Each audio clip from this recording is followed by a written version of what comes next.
Hi and hello. இன்றைக்கி ரொம்ப ரொம்ப மோசமான நாள் இன்றைக்கி. ஏன்னா நான் மார்னிங் போயிட்டு ஃபார்மில் பார்க்கும்போது தெரிஞ்சுது, நம்ம பாண்ட் செட்டப்பில் ஸ்ட்ரீம்ஸ் பண்ணிகிட்டு இருந்தோம். மொத்த ஸ்ட்ரீம்ஸுமே வாஷ் அவுட்டு, எல்லாமே எல்லோ ஸ்ட்ரீம்ஸு. 200+ இருக்கும். மினிமம் ஒரு 20 ரூபீஸ் போட்டாலே 4000 வருது. ஹெவியான லாஸு. ஏன்னா 6 மந்த்து கஷ்டப்பட்டு உழைப்பு ஒரே நைட்டில் போயிடுச்சு. ரீசன் என்னன்னு எனக்கும் தெரியல.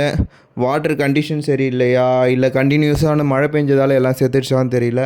இருந்தாலும் எனக்கு இது ஒரு மிகப்பெரிய லாஸ். என்ன பண்ணுறது?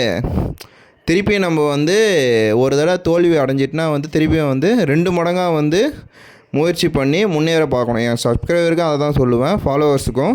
ஒரு தடவை தோல்வி அடைஞ்சினா தோண்டு உட்காரவே கூடாது. அதோட 2 மடங்கு வீரியத்தோடு நெக்ஸ்ட்டு ஸ்டேஜை எடுத்து வைக்கணும். இதே செட்டப்பை திருப்பி நான் கொண்டு வருவேன். என்ன கொஞ்சம் டேஸ் ஆகும், பார்ப்போம்.